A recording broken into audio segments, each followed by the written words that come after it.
My dear students, in this class we are going to study about the competition between the English and French and about the first Carnatic War. So, the Portuguese, they were the first came to India. After the Portuguese, the Dutch came to India. After the Dutch, the Britishers came to India. After the British, the French came to India. But the Portuguese and the Dutch, they withdrawn from the India because they are not in a position to withstand the competition from both the French and the Britishers by the 18th century. So finally the Portuguese, they limited themselves to the Goa. The Dutch, they concentrated on the spice rich islands of Java, Sumatra and Island. And finally, so in the India, so there were two European giants, namely French and Britishers. So then the French and the Britishers started to show their strength in order to establish their political supremacy over the India, especially in the South India.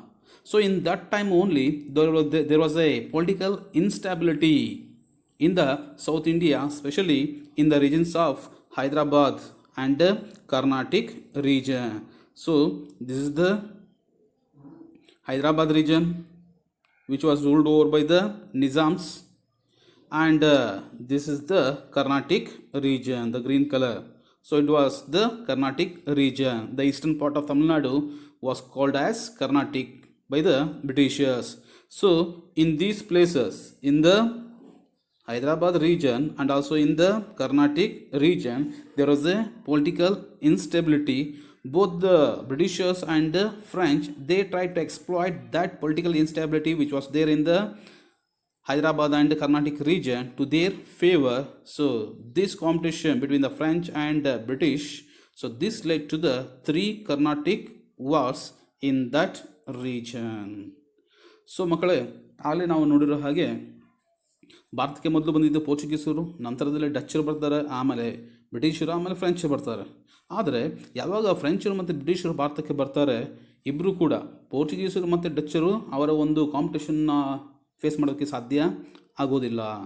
So ಯಾಕೆಂದರೆ French ಮತ್ತು ಬ್ರಿಟಿಷರ ಒಂದು navy ತುಂಬ strong ಆಗಿರುತ್ತೆ ಮತ್ತು Portuguese government ಕೂಡ ತುಂಬ weak ಆಗಿರುತ್ತೆ. ಸೊ ಅನೇಕ ಕಾರಣಗಳಿಂದಾಗಿ ಸೊ ಪೋರ್ಚುಗೀಸರು ಗೋವಾಕ್ಕೆ ಲಿಮಿಟ್ ಆಗ್ತಾರೆ, ಡಚ್ಚರು ಭಾರತವನ್ನು ಬಿಟ್ಟು ಸೊ ಜಾವಾ, ಸುಮಾತ್ರ, ಇಂಡೋನೇಷ್ಯಾ ಆ ಒಂದು ಸ್ಪೈಸ್ ರಿಚ್ ಐಲ್ಯಾಂಡ್ಸ್ಗೆ ಹೆಚ್ಚಿನ ಒಂದು ಗಮನವನ್ನು ಕೊಡ್ತಾರೆ. ಸೊ ಭಾರತದಲ್ಲಿ ಉಳಿಯೋದು ಇಬ್ಬರು, ಯಾರು, ಒಂದು ಫ್ರೆಂಚ್, ಇನ್ನೊಂದು ಬ್ರಿಟಿಷರ್ಸ್. ಸೊ ಯಾವಾಗ ಇವರಿಬ್ಬರು ಉಳಿತಾರೆ, ಸೊ ಯಾರು ಈ ಒಂದು ಮನೋಪಲಿಯನ್ನು ಹೊಂದಬೇಕು, ಯಾರು ಏಕಸ್ವಾಮ್ಯವನ್ನು ಹೊಂದಬೇಕು ಅಂತ ಇಬ್ಬರ ನಡುವೆ ಘರ್ಷಣೆಗಳು ಪ್ರಾರಂಭ ಆಗುತ್ತೆ.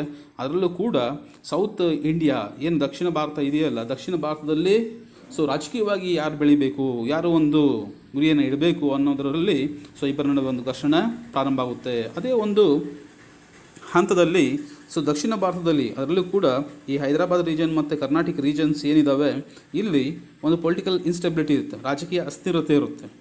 ಸೊ ಸರಿಯಾದಂತಹ ರಾಜರು ಯಾರೂ ಇರೋದಿಲ್ಲ. ಸೊ ಈ ರಾಜ ಆಗಬೇಕು ಅನ್ನೋದರಲ್ಲಿ ಸೊ ಆಂತರಿಕ ಕಲಹಗಳು ಇರುತ್ತೆ. ಸೊ ಏನು ಆಂತರಿಕ ಕಲಹ ಹೈದರಾಬಾದ್ ಮತ್ತು ಕರ್ನಾಟಕ ರೀಜನ್ಸಲ್ಲಿ ಇರುತ್ತಲ್ಲ, ಸೊ ಇದನ್ನು ಬ್ರಿಟಿಷರು ಮತ್ತು ಫ್ರೆಂಚರು ಇಬ್ಬರು ಕೂಡ ಸೊ ಅವರ ಪರವಾಗಿ ಯಾವ ರೀತಿ ಬೇಕಲ್ಲ ಅದನ್ನು ಅವರು ಆ ರೀತಿಯಾಗಿ ಉಪಯೋಗಿಸ್ಕೋತಾರೆ. ಸೊ ಇದೇ ಮುಂದೆ ಈ ಮೂರು ಕರ್ನಾಟಿಕ್ ಯುದ್ಧಗಳು ನಡೆಯೋಕ್ಕೆ ಕಾರಣ ಆಗುತ್ತೆ ಅಂತ ಹೇಳ್ತಾರೆ. ಸೊ ಹಾಗಾದರೆ ಕರ್ನಾಟಿಕ್ ಯುದ್ಧ ನಡೆಯುತ್ತಲ್ಲ, ಸೊ ಆಗ ಕರ್ನಾಟಕ ಪ್ರದೇಶ ಮತ್ತು ಹೈದರಾಬಾದ್ ಪ್ರದೇಶದಲ್ಲಿ ಯಾವ ರೀತಿಯ ಒಂದು ಕಂಡೀಷನ್ ಇತ್ತು ಅಂತ ನಾವು ನೋಡ್ತಾ ಹೋದರೆ, so Hyderabad kingdom was established in 1724 by Asaf Jah. Hyderabad kingdom was established in the year 1724 by Asaf Jah. His feudatory Dost Ali, who was ruling in the Carnatic region, so was not loyal to the Asaf Jah. So Asaf Jah, he was the ruler of Hyderabad kingdom which was established in the year 1724. The Dost Ali, he was the feudatory of Nawab of Hyderabad, that is the Asaf Jah. Even though he was the feudatory ruler, but Dost Ali was not loyal to the Asaf Jah. So Dost Ali was the feudatory ruler who was ruling from the Carnatic region. So in the year 1740, Marathas invaded the Carnatic region and killed the Dost Ali and looted the region. And they also imprisoned the son-in-law of Dostali, that is the Chanda Sahib in the Satara region. So, after the death of Dost Ali, the Asaf Jah named the Anwaruddin as the Nawab of Carnatic in the place of Dost Ali. So, this was the condition both in the Hyderabad and in the Carnatic region before the first Carnatic war. So ಮಕ್ಕಳೇ, ಹೈದರಾಬಾದ್ ಒಂದು ಪ್ರಾಂತ ಏನಿರುತ್ತೆ ಅದನ್ನು 1724ರಲ್ಲಿ ಅಸಫ್ ಜಾ ಅನ್ನೋ ಒಬ್ಬ ರಾಜ ನಿರ್ಮಾಣ ಮಾಡ್ತಾರೆ. ಮೊದಲು ಅವರು ಮೊಘಲರ ಕಾಲದಲ್ಲಿ ಅವರ ಒಂದು ಸಾಮಂತರಾಗಿ ಕೆಲಸ ಮಾಡ್ತಿರ್ತಾರೆ, ಗವರ್ನರ್ ಆಗಿ ಕೆಲಸ ಮಾಡ್ತಾರೆ. ಸೊ ಯಾವಾಗ ಔರಂಗಜೇಬ್ ಒಂದು ಮರಣದ ನಂತರ ಈ ಮೊಘಲ್ ಎಂಪೈರ್ ವೀಕ್ ಆಗ್ತಾ ಬರುತ್ತೆ. ಸೊ ಅನೇಕ ಸಣ್ಣ ಪುಟ್ಟ ಕಿಂಗ್ಡಮ್ಸ್ಗಳು ಹುಟ್ಕೊಳ್ಳುತ್ತೆ. ಅದರಲ್ಲೂ ಕೂಡ ಹೈದರಾಬಾದ್ ಕಿಂಗ್ಡಮ್ ಕೂಡ ಒಂದು. ಸೊ ಅದನ್ನು ಎಸ್ಟಾಬ್ಲಿಷ್ ಮಾಡಿದ್ದು ಅಸಫ್ ಜಾ ಎಷ್ಟನೇ ಇಸ್ವಿಲಿ 1724ರಲ್ಲಿ. ಸೊ ದೋಸ್ತಲ್ಲಿ ಕರ್ನಾಟಿಕ್ ರೀಜನ್ನ ರಾಜ ಆಗಿರ್ತಾರೆ. ಆ ದೋಸ್ತಲ್ಲಿ ಅಸಫ್ ಜಾ ಏನಿರ್ತಾರಲ್ಲ ಅವರ ಕೈ ಕೆಳಗಡೆ ಬರುವಂತಹ ಒಬ್ಬ ಸಾಮಂತ ರಾಜರು.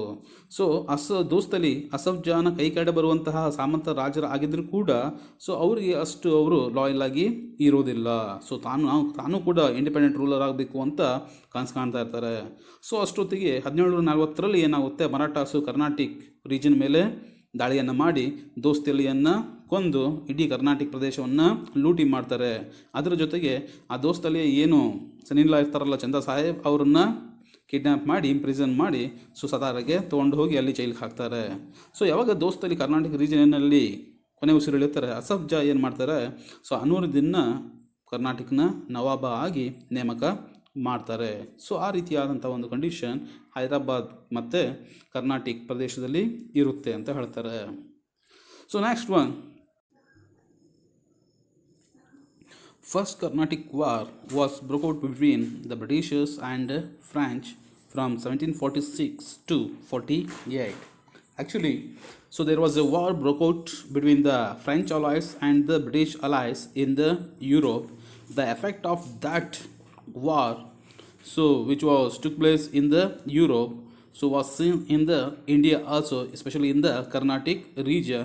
So that war was called as the first Carnatic war. So was broke out between the Britishers and French from 1746 to 1748. So when the war broke out between the French and British, the French Governor General in India, Dupleix, so he had the dream of establishing the French Empire in the India. So he requested the La Bourdonnais, the French military leader of Mauritius, to invade the Madras, because the Madras was important trading center of British in the India. So on the request of Dupleix, the French military leader of Mauritius, La Bourdonnais, he invaded the Madras and captured the Madras from the British. So the helpless Britishers requested the Nawab of Carnatic region, that is the Anwaruddin, to help the Britishers. So Anwaruddin sent an army to help the Britishers against the French, but he was failed at Madras, so he was also defeated by the French. So even though the Anwaruddin was defeated by the French at Madras, finally the La Bourdonnais took the money from the Britishers and returned the Madras to the Britishers, and he went back to the Mauritius. So when the La Bourdonnais took the money from the Britishers and returned to the Madras to the Britishers, so this enraged the Dupleix, and the Dupleix, so he attempted to take back the Madras from the Britishers, but he was failed. So in that time, so there was a treaty happened between the French and Britishers in the Europe. So that treaty was called as the Treaty of Aix-la-Chapelle. So that treaty of Aix-la-Chapelle, so that treaty also ended the first Carnatic war between the French and Britishers in India. So like that, the Treaty of Aix-la-Chapelle, so this treaty ended the war between the French and Europe in the Europe. So the same treaty ended the first Carnatic war between the French and the Britishers in India. So ಮೊದಲನೇ Carnatic ಯುದ್ಧ 1746ರಿಂದ 1748 ನಡುವೆ ನಡೆಯುತ್ತೆ ಅಂತ ಹೇಳ್ತಾರೆ. So ಆ ಒಂದು ಹೊತ್ತಿಗೆ ಯುರೋಪ್ನಲ್ಲಿ ಫ್ರೆಂಚ್ ಮತ್ತು ಬ್ರಿಟಿಷರ ನಡುವೆ 7 ವರ್ಷಗಳ ಒಂದು ಯುದ್ಧ ನಡೀತಾ ಇರುತ್ತೆ. ಆಸ್ಟ್ರಿಯಾ ಆ ಒಂದು ರಾಜ್ಯಗಳ ಒಂದು ಸಂಬಂಧಪಟ್ಟಂತೆ ಸೊ ಫ್ರೆಂಚ್ ಅಲೈಸ್ ಮತ್ತು ಬ್ರಿಟಿಷ್ ಅಲೈಸ್ ನಡುವೆ ಸೊ 7 ವರ್ಷಗಳ ಒಂದು ಯುದ್ಧ ನಡೀತಾ ಇರುತ್ತೆ. ಅದರ ಒಂದು ಎಫೆಕ್ಟನ್ನು ನಾವು ಭಾರತದಲ್ಲೂ ಕೂಡ ಕಾಣ್ಬೋದು. ಸೊ ಅಲ್ಲಿ ಭಾರತದಲ್ಲಿ ಮೊದಲ ಕರ್ನಾಟಿಕ್ ಯುದ್ಧ ನಡೆಯುತ್ತೆ. ಸೊ ಯಾವಾಗ ಮೊದಲನೇ ಕರ್ನಾಟಿಕ್ ಯುದ್ಧ ನಡೆಯುತ್ತೆ, ಸೊ ಫ್ರೆಂಚರ ಗವರ್ನರ್ ಜನರಲ್ ಆದಂತಹ ಡುಪ್ಲೆಕ್ಸ್ ಸೊ ಲಾ ಬೌರ್ನಿಸ್ಗೆ ರಿಕ್ವೆಸ್ಟ್ ಮಾಡ್ಕೋತಾರೆ. ಸೊ ನೀವು ಭಾರತಕ್ಕೆ ಬಂದು, ಯಾಕೆಂದರೆ ಅವರು ಸೊ ಮಾರಿಷಿಯಸ್ನ ಮಿಲಿಟ್ರಿ ಕಮಾಂಡರ್ ಆಗಿರ್ತಾರೆ. ಸೊ ಅವ್ರಿಗೆ ಡುಪ್ಲೆಕ್ಸ್ ರಿಕ್ವೆಸ್ಟ್ ಮಾಡ್ಕೋತಾರೆ, ನೀವು ಭಾರತಕ್ಕೆ ಬಂದು ಮಡ್ರಾಸಿಗೆ ವಶಪಡಿಸ್ಕೋಬೇಕು ಅಂತ. ಯಾಕೆಂದರೆ ಮಡ್ರಾಸ್ ಸೊ ಬ್ರಿಟಿಷರ ಒಂದು ಪ್ರಮುಖ ವ್ಯಾಪಾರ ಕೇಂದ್ರವಾಗಿರುತ್ತೆ. ಸೊ ಯಾವಾಗ ಡುಪ್ಲೆಕ್ಸ್ ರಿಕ್ವೆಸ್ಟ್ ಮಾಡ್ಕೋತಾರೆ, ಲಾ ಬೌರ್ನಿಸ್ ಸೊ ಮಡ್ರಾಸ್ ಮೇಲೆ ಆಕ್ರಮಣವನ್ನು ಮಾಡ್ತಾರೆ, ಅದನ್ನು ಬ್ರಿಟಿಷರಿಂದ ವಶಪಡಿಸ್ಕೋತಾರೆ. ಸೊ ಯಾವಾಗ ಬ್ರಿಟಿಷರು ಮಡ್ರಾಸನ್ನು ಕಳ್ಕೋತಾರೆ, ಆವಾಗ ಅವರು ಕರ್ನಾಟಕನ ನವಾಬ್ ಆಗಿರ್ತಾರಲ್ಲ ಅನ್ವರುದ್ದೀನ್, ಸೊ ಅವ್ರ ಹತ್ರ ಸಹಾಯ ಕೇಳಿ ಹೋಗ್ತಾರೆ. ಸೊ ಆವಾಗ ಅನ್ವರುದ್ದೀನ್ ಕೂಡ ಬ್ರಿಟಿಷರಿಗೆ ಸಹಾಯ ಮಾಡ್ತೀನಿ ಅಂತ ಒಪ್ಕೋತಾನೆ. ಸೊ ಅಲ್ಲಿ ಬ್ರಿಟಿಷ್ ಮತ್ತು ಫ್ರೆಂಚ್ ಅನ್ವರುದ್ದೀನ್ನ ಒಂದು ಆರ್ಮಿ ಫ್ರೆಂಚರ ವಿರುದ್ಧವಾಗಿ ಹೋರಾಟ ಮಾಡೋದಕ್ಕೆ ಹೋಗುತ್ತೆ ಮಡ್ರಾಸಿಗೆ. ಆದರೆ ಅಲ್ಲಿ ಅವರು ಜಯಗಳಿಸೋದಿಲ್ಲ. ಸೊ ನಂತರದಲ್ಲಿ ಏನಾಗುತ್ತೆ, ಲಾ ಬೌರ್ನಿಸ್ ಬ್ರಿಟಿಷರಿಂದ ಹಣವನ್ನು ಇಸ್ಕೊಂಡು ಸೊ ಮಡ್ರಾಸನ್ನು ವಾಪಸ್ಸು ಬ್ರಿಟಿಷರಿಗೆ ಕೊಟ್ಟು ಸೊ ವಾಪಸ್ಸು ತಾನು ಮಾರಿಷಿಯಸ್ಗೆ ಹೋಗ್ತಾರೆ.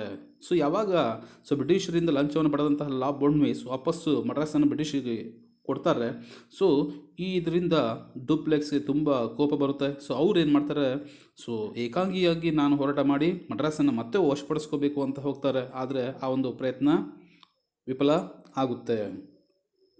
ಸೊ ಈ ರೀತಿಯಾದ ಒಂದು ಯುದ್ಧ ನಡೀತಾ ಇರಬೇಕಾದ್ರೆ ಯುರೋಪ್ನಲ್ಲಿ ಏನಾಗುತ್ತೆ, ಸೊ ಫ್ರೆಂಚ್ ಮತ್ತು ಬ್ರಿಟಿಷರ ನಡುವೆ ಸೊ ಎಕ್ಸ್ಲಾ ಚಾಪೆಲ್ ಅನ್ನೋ ಒಂದು ಪ್ರದೇಶದಲ್ಲಿ ಒಂದು ಒಪ್ಪಂದ ಆಗುತ್ತೆ. ಸೊ ಈ ಒಂದು ಒಪ್ಪಂದದ ಅನ್ವಯ ಸೊ ಇಬ್ಬರು ಕೂಡ ತಮ್ಮ ಒಂದು ಹೋರಾಟವನ್ನು ಸ್ಟಾಪ್ ಮಾಡ್ತಾರೆ. ಅದೇ ರೀತಿಯಲ್ಲಿ ಸೊ ಭಾರತದಲ್ಲೂ ಕೂಡ ಆ ಟ್ರೀಟಿ ಆಫ್ ಎಕ್ಸ್ಲಾ ಚಾಪೆಲ್ ಏನಿದೆ, ಆ ಒಂದು ಒಪ್ಪಂದ ಅನ್ವಯ ಭಾರತದಲ್ಲೂ ಕೂಡ ಮೊದಲನೇ ಕರ್ನಾಟಿಕ್ ಯುದ್ಧ ಕೊನೆಗೊಳ್ಳುತ್ತೆ ಅಂತ ಹೇಳ್ತಾರೆ. ಸೊ ಈ ಟ್ರೀಟಿ ಏನಿದೆಯಲ್ಲ, ಟ್ರೀಟಿ ಆಫ್ ಎಕ್ಸ್ಲಾ ಚಾಪೆಲ್, ಸೊ ಇದು ಯುರೋಪ್ನಲ್ಲೂ ಕೂಡ ಫ್ರೆಂಚ್ ಮತ್ತು ಬ್ರಿಟಿಷರ ನಡುವೆ ನಡೆದಂತಹ ಯುದ್ಧವನ್ನು ಕೊನೆಗೊಳ್ಳೋದಕ್ಕೆ ಕಾರಣ ಆಗುತ್ತೆ. ಇದೇ ಒಂದು ಒಪ್ಪಂದ ಕೂಡ ಭಾರತದಲ್ಲಿ ಬ್ರಿಟಿಷ್ ಮತ್ತು ಫ್ರೆಂಚ್ ನಡುವೆ ನಡೀತಾ ಇದ್ದಂತಹ ಮೊದಲನೇ ಕರ್ನಾಟಿಕ್ ಯುದ್ಧ ಕೊನೆಗೊಳ್ಳೋದಕ್ಕೆ ಕಾರಣ ಆಗುತ್ತೆ.